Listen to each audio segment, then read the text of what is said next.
नमस्कार, मैं हूं सचिन, लेकर हाजिर हूं जो कहेंगे सच कहेंगे। एक आम आदमी पर जब कोई आरोप लगता है या यूं कहें कि कानूनी शिकंजा कसता है तो कानून फौरन उसे अपने शिकंजे में ले लेता है। उसकी हर सुख सुविधाएं, तमाम चीजें खत्म हो जाती, वो कानून के दायरे में आ जाता है। लेकिन देश में कुछ खास लोगों पर कानून लागू नहीं होता माने, खासकर नेताओं, मंत्रियों, मुख्यमंत्रियों और प्रधानमंत्री पर। इसी को लेकर के केंद्र सरकार एक नया कानून बनाने की तैयारी में है। गृहमंत्री अमित शाह ने नैतिकता को आधार बनाकर आज लोकसभा में 3 बिल पेश किए, लेकिन विपक्ष इनको लेकर आज दिन भर सदन में इसके खिलाफ हंगामा करता रहा। अब सवाल यह है कि नैतिकता आधार या कुछ खास प्लानिंग में है सरकार, विपक्ष ऐसा कह रहा है। जेल गए मंत्री, सीएम, प्रधानमंत्री तो 30 दिन में छोड़नी होगी कुर्सी। और क्या नया विधेयक विरोधियों को डराने का हथियार बनने वाला है, ऐसा विपक्ष कह रहा है। दूसरी स्टोरी जो आपके लिए लेकर आए हैं, यानी कि टॉप स्टोरी 2। दूसरी स्टोरी चुनाव आयोग को दिए अखिलेश यादव के शपथ पत्र से जुड़ी, एफिडेविट से जुड़ी। जिलाधिकारी ने स्वीकार किया है, मुख्य चुनाव आयुक्त ने क्यों इनकार किया? फिर अखिलेश ने दिए वोट कटने के सबूत, तो अब क्या चुनाव आयोग बोल रहा है झूठ? और अखिलेश यादव ने क्यों कहा कि अब यह लड़ाई डीएम बना चुनाव आयोग की हो गई है? आज इसी पर जो कहेंगे सच कहेंगे, बने रहिएगा हमारे साथ।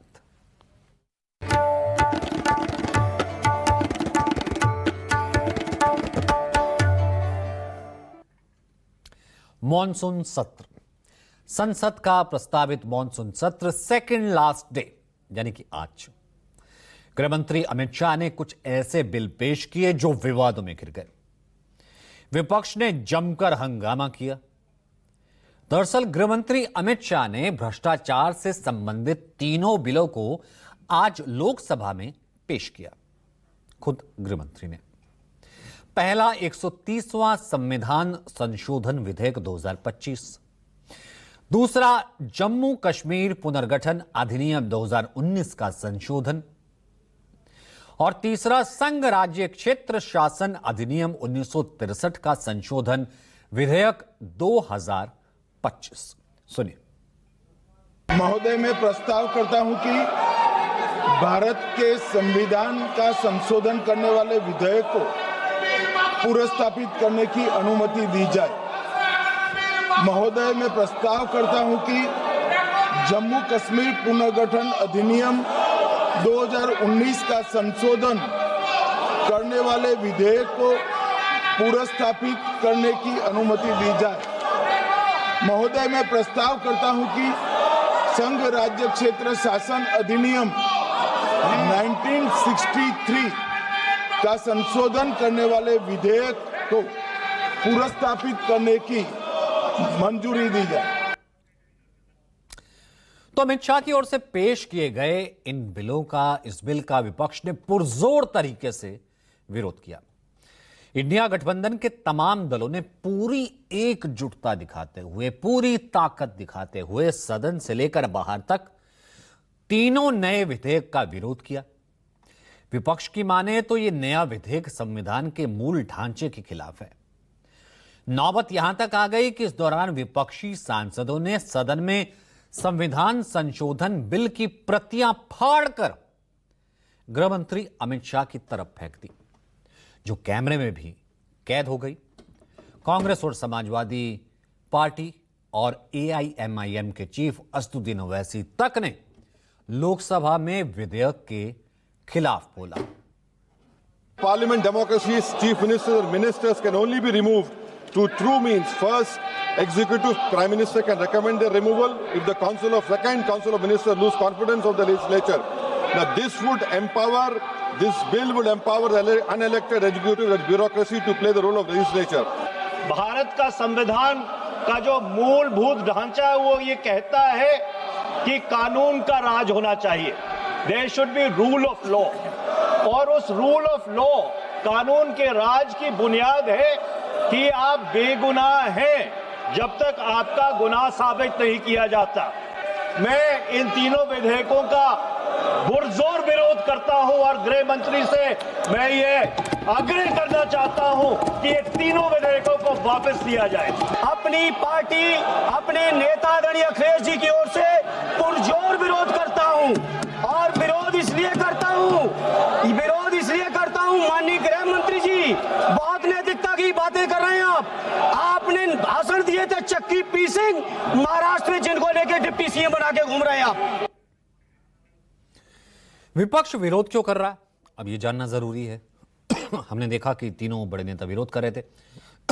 दरअसल इसके पीछे वजह है इसके दायरे में आने वाले माननीय, जी हां, ऐसे आपको समझाते हैं कि अगर यह विधेयक कानून की शक्ल ले लेता है तो इसके दायरे में प्रधानमंत्री, केंद्रीय मंत्री और तमाम राज्यों और केंद्र शासित प्रदेशों के सीएम और मंत्री इसकी जद में आ जाएंगे, इसके लहजे में आ जाएंगे।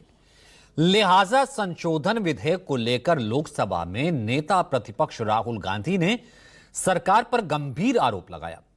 राहुल ने कहा कि हम मध्यकालीन युग में वापस जा रहे हैं जब राजा अपनी इच्छा अनुसार किसी को भी पद से हटा देता था। राहुल का reaction, We are going back to medieval times when the king could just remove anybody at will. There's no concept of what an elected person is. He doesn't like your face, so he tells ED, put a case, and then democratically elected person is wiped out within 30 days. This is new. हालांकि केंद्र सरकार का मानना है कि ये तीनों bill लोकतंत्र और सुशासन की साख मजबूत करेंगे, क्योंकि अब तक संविधान के तहत केवल दोषी ठहराए गए जनप्रतिनिधियों को ही पद से हटाया जा सकता है। मौजूदा कानूनों में संवैधानिक पद पर बैठे नेताओं को हटाने को लेकर स्पष्ट व्यवस्था है ही नहीं कि उनको कैसे हटाया जाए अगर वो संवैधानिक पद पर हैं और दोषी भी पाए जाते हैं, यानी कि सजा भी भुगत रहे हैं। सरकार के मुताबिक 130वां संविधान संशोधन विधेयक 2025 लाने की जरूरत इसलिए पड़ी क्योंकि संविधान में किसी ऐसे मंत्री को हटाने का कोई प्रावधान नहीं है जिसे गंभीर आपराधिक आरोपों के कारण गिरफ्तार कर लिया हो, वो फिर भी बना हुआ है पद पर, हिरासत में ले लिया हो, वो फिर भी पद पर है।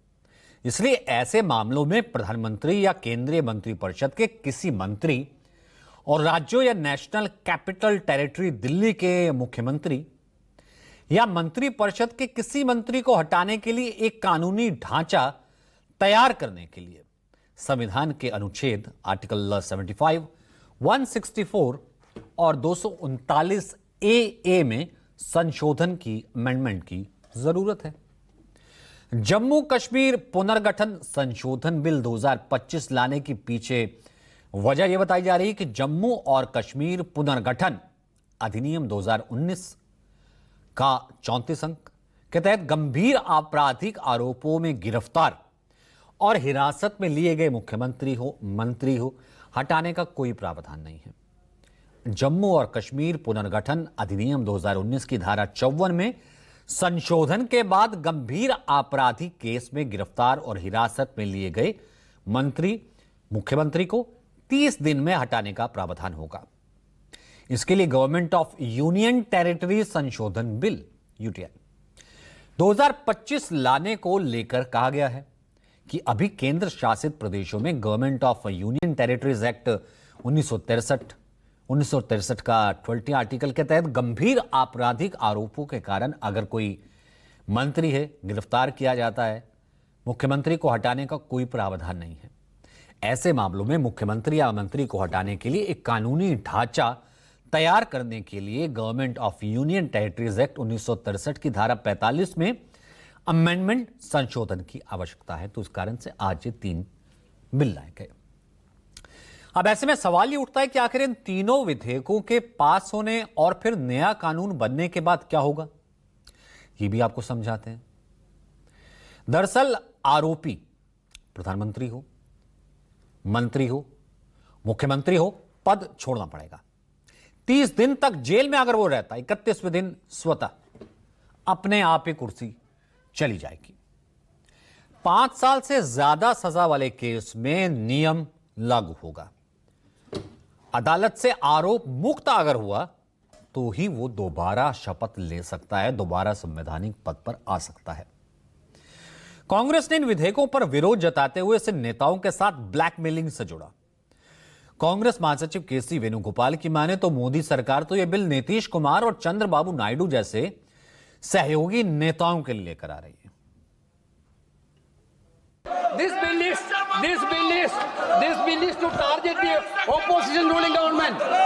This bill is to threaten the people like Nitish Kumar and Chandrababu Naidu. This bill is to blackmail everybody. Get out of the right. तो कांग्रेस का आरोप जो भी हो, लेकिन केंद्र सरकार का यह कदम अतीत के विवादों की पृष्ठभूमि से आया है। कैसे? इसको लेकर कानूनी और सियासी विवाद पहले से होते रहे हैं। ताजा मामला दिल्ली के पूर्व सीएम और आम आदमी पार्टी के मुखिया अरविंद केजरीवाल का है। जब गिरफ्तारी के बाद भी केजरीवाल ने इस्तीफा नहीं दिया था। मुख्यमंत्री बने रहे थे, पद पर बने रहे थे। 21 मार्च 2024 को दिल्ली की शराब नीति केस में तत्कालीन सीएम अरविंद केजरीवाल को प्रवर्तन निदेशालय ने गिरफ्तार कर लिया था। भारतीय इतिहास में गिरफ्तार होने वाले पहले मुख्यमंत्री बने थे। केजरीवाल 156 दिन तक जेल में रहे, लेकिन इस्तीफा नहीं दिया। जमानत पर बाहर आने के बाद उन्होंने अपना पद छोड़ दिया। इस तरह मामला तमिलनाडु के मंत्री सेंथिल बालाजी से जुड़ा है। सेंथिल बालाजी को मेट्रोपॉलिटन ट्रांसपोर्ट कॉरपोरेशन में नौकरी के बदले नकद लेने के मामले में ईडी ने मनी लॉन्ड्रिंग केस में गिरफ्तार किया था। 13 फरवरी 2024 तक 241 दिन मंत्री जी जेल में रहे, लेकिन मंत्री बने रहे। हालांकि फरवरी 2024 में झारखंड के सीएम हेमंत सोरेन जब भ्रष्टाचार का आरोप उन पर लगा, नौबत गिरफ्तारी की आई तो उन्होंने अरेस्ट होने से पहले इस्तीफा दे दिया था। इसे भी विपक्ष अपने विरोध का एक आधार बना रहा है। तो कुल मिलाकर के चौतरफा तरीके से विपक्ष जो है वो उसका विरोध कर रहा है। एकजुट विपक्ष की ओर से विरोध की वजह से अमित शाह ने तीनों विधेयक पेश करने के कुछ ही देर बाद उसे संयुक्त संसदीय समिति जेपीसी को भेज दिया, जो अब अगले संसदीय सत्र के पहले दिन अपनी रिपोर्ट पेश करेगी। गृहमंत्री अमित शाह ने कहा कि विपक्ष को जेपीसी के सामने अपनी आपत्ति दर्ज कराने का मौका मिलेगा। तो कुल मिलाकर के हालांकि ऐसा नहीं है कि देश में भ्रष्टाचारी या दागी नेताओं पर कार्रवाई के लिए पहले से कोई कानून नहीं है। कानून है पहले से, ऐसा नहीं है कि पहले कोई कानून नहीं है, लेकिन वो कानून कैसा है? दरअसल जन प्रतिनिधित्व अधिनियम 1951 के तहत कार्रवाई का प्रावधान है। 2 साल से ज्यादा की सजा पाए नेताओं के चुनाव लड़ने पर बैन लगा दिया जाता है। सजा पूरी होने पर दोषी नेता 6 साल तक चुनाव लड़ नहीं सकता। अब ऐसे में केंद्र के नए विधेयक को लेकर एक्सपर्ट क्या कहते हैं, ये भी सुनिए। मुख्यमंत्री या और कोई मिनिस्टर, इवन प्राइम मिनिस्टर को भी इसकी श्रेणी में रखा गया है, जबकि कोई चांस ही नहीं कि प्राइम मिनिस्टर कवर होंगे इसमें। मुझे ऐसा लगता है लॉ में कोताही नहीं है, सिर्फ जो एक भय है उसको देखना बहुत अहम है कि क्या इस लॉ का मिसयूज होगा। ऐसा भी कहा जा रहा है कि अगर ये इस लॉ के लाने का मतलब ये है कि अगर इन्वेस्टिगेशन के दौरान अगर किसी मिनिस्टर को जेल में भेजा जाता है तो वो उसके लिए पनिशमेंट वहीं पे हो गया और 30 दिन के बाद तो फिर पद ही नहीं ग्रहण कर सकता, उसको पद से ऑटोमेटिक रिमूवल हो जाएगा। तो इस तरीके से मुझे ऐसा लगता है डिबेट की एक आवश्यकता है। तो ये था ये जो आज विधेयक पेश हुए हैं, फिलहाल तो जेपीसी में गए हैं, उसका एनालिसिस अब वक्त हो गया है शो के दूसरे सेगमेंट का, दूसरी स्टोरी से आपको अवगत करवाने का, दूसरा एनालिसिस, दूसरा सच दिखाने का। आज हम बात करेंगे चुनाव आयोग और अखिलेश यादव के बीच वोटर लिस्ट के नाम डिलीट करने पर जारी रस्साकशी की। इस मामले में अब डीएम यानी जिला अधिकारियों की एंट्री हो गई है। यूपी के 3 जिलों के डीएम ने अखिलेश यादव की शिकायत का जवाब दिया है और अखिलेश यादव की शिकायत को कह दिया कि वो गलत है। बाराबंकी, कासगंज, जौनपुर के जिलाधिकारियों ने जांच के बाद अखिलेश यादव की शिकायत का जवाब दिया। हम इस पूरी खबर का विश्लेषण दिखाएंगे, लेकिन उससे पहले आपको तीनों जिलाधिकारियों का जवाब दिखाते हैं।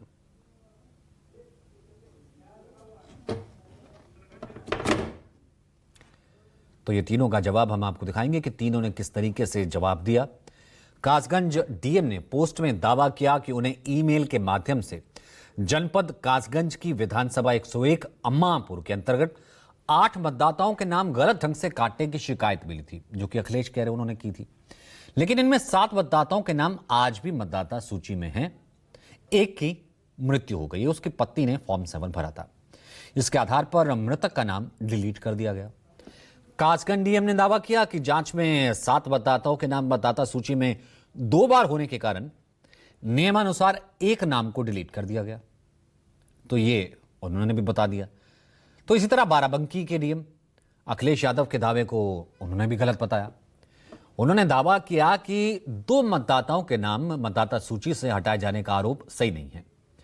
बाराबंकी डीएम ने एक्स पर पोस्ट करके लिखा कि जिले के विधानसभा क्षेत्र में 266 कुर्सी के 2 मतदाताओं के नाम गलत ढंग से काट दिए जाने के संबंध में जो एफिडेविट मिला, जांच में पाया गया कि दोनों मतदाताओं के नाम मतदाता सूची में तो दर्ज है। तो ये शिकायत गलत निकली, 3 ही आई। तो जौनपुर के जिलाधिकारी दिनेश चंद्र ने भी दावा किया कि जिन मतदाताओं का नाम जौनपुर की शिकायत सूची में है, उनकी मृत्यु 2022 चुनाव से पहले हो चुकी है। अपने पोस्ट में उन्होंने शिकायत को निराधार बताया कि नाम काटे गए हैं, जबकि डीएम ने पोस्ट कर बताया कि सदर विधानसभा के जिन 5 मतदाताओं के नाम गलत तरीके से काटे जाने की शिकायत आई, उसकी जांच में पाया गया कि 5 मतदाताओं की मृत्यु 2022 से पहले हो चुकी है। इसलिए वोटर लिस्ट में मृतकों के नाम नियमानुसार काट दिए गए हैं। अब जिलाधिकारी दिनेश चंद्र ने बताया कि मतदाताओं के नाम गलत ढंग से काटने की शिकायत ईमेल से प्राप्त हुई थी, लेकिन सभी 5 मतदाता की मृत्यु 2022 से पहले हो गई थी। पोस्ट में यह भी दावा किया कि इसकी पुष्टि मृत मतदाता के परिवार के सदस्यों और स्थानीय लोगों सहित स्थानीय सभासद के द्वारा भी की गई है। दरअसल अखिलेश यादव ने दावा किया था कि चुनाव आयोग ने समाजवादी पार्टी ने 2022 में ही चुनाव आयोग से शिकायत की थी, लेकिन शिकायत के 3 साल बाद, 22 में शिकायत की थी, 3 साल बाद चुनाव आयोग का कोई जवाब ही नहीं आया। 17 अगस्त को अपने एक्स हैंडल पर पोस्ट करके उन्होंने चुनाव आयोग पर आरोप लगाया। लगा के दावा किया कि समाजवादी पार्टी ने वोटर लिस्ट से नाम काटे जाने को लेकर ऐसे करीब 18,000 मामलों की शिकायत की थी। अपने पोस्ट में यह भी दावा किया कि सपा ने चुनाव आयोग के नियम अनुसार एफिडेविट दे करके इसकी शिकायत की थी। अखिलेश यादव का दावा था कि चुनाव आयोग ने शिकायतों की डिजिटल रिसिप्ट भी दी थी, और अपने दावों को पुख्ता करते हुए उन्होंने 4 स्क्रीनशॉट भी शेयर कर लिए। ये सभी स्क्रीनशॉट अलग अलग जिलों की विधानसभा क्षेत्रों के वोटर लिस्ट के थे। इसी के बाद 3 जिलों के डीएम ने अखिलेश यादव के पोस्ट का जवाब दिया, जिनके बाराबंकी, कासगंज और जौनपुर के जिलाधिकारी जिसमें शामिल हो गए। लेकिन अखिलेश यादव का आरोप है कि अब तो यह मामला चुनाव आयोग और जिलाधिकारियों के बीच का हो गया, क्योंकि इससे पहले तो चुनाव आयोग ही ये कह रहा था कि हमें तो कोई शिकायत ही नहीं मिली है। मुझे खुशी है इस बात की कि हमसे हटकर की लड़ाई अब चुनाव आयोग और डीएम्स के बीच में हो गई है, क्योंकि अभी तक तो चुनाव आयोग ये कह रहा था कि उन्हें कोई सूची नहीं मिली है, और डीएम लोग ये कह रहे हैं कि उन्हें सूची मिल गई। तो ये झगड़ा हमारा नहीं है, ये झगड़ा है इलेक्शन कमीशन और जिलाधिकारियों को तय करना है कि जो 18,000 वोट की हम लोगों ने सूची दी थी, उसमें कितने सही कितने गलत हैं। अभी तो डीएम रिपोर्ट लगाएंगे और इलेक्शन कमीशन तय करेगा। तो पिछले कुछ दिनों से बिहार में वोटर लिस्ट के विशेष गहन पुनरीक्षण अभियान और वोट चोरी जैसे आरोपों को लेकर चुनाव आयोग के खिलाफ विपक्षी इंडिया गठबंधन ने मोर्चा लगातार खोला हुआ है। विपक्ष का आरोप है कि चुनाव आयोग बीजेपी के लिए काम कर रहा है, उसने अपनी विश्वसनीयता, क्रेडिबिलिटी खो दी है, लगातार रोज ही कह रहे हैं। बिहार में राहुल गांधी, तेजस्वी मिलकर के वोटर अधिकार यात्रा कर रहे हैं। 17 अगस्त 2025 को सासाराम से शुरू हुई थी, 1 सितंबर तक चलेगी। विपक्ष लगातार चुनाव आयोग पर हमलावर है। चुनाव आयोग ने रविवार को बकायदा एक पीसी की विपक्ष का करारा जवाब दिया। मुख्य चुनाव आयुक्त ज्ञानेश कुमार ने कहा था कि चुनाव आयोग को यूपी से कोई माफ कीजिएगा, कोई एफिडेविट या शिकायत मिली ही नहीं है। सुनिए। ये बात कही गई कि किसी एक राज्य से, उड़ीसा से या उत्तर प्रदेश से कुछ शिकायतें की गई। बात वहीं की वहीं है। चुनाव हारने या जीतने के बाद जिस मतदाता सूची पर चुनाव हुआ उसके ऊपर बिना हलफनामा दिए, हलफनामा दिया गया ये बात ठीक नहीं है, बिना हलफनामा दिए, बिना ओथ दिए, सिर्फ एक पत्र लिखकर अगर हमारे बूथ लेवल ऑफिसर्स और एसडीएम्स और डीएम्स इनके कार्यशैली पर अगर कोई प्रश्न चिन्ह लगाता है तो ये गलत है।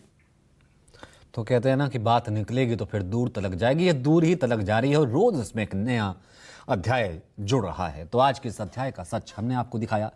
जो कहेंगे सच कहेंगे। फिलहाल के लिए इतना ही, फिर आपसे मुलाकात होगी। इजाजत दीजिए। नमस्कार।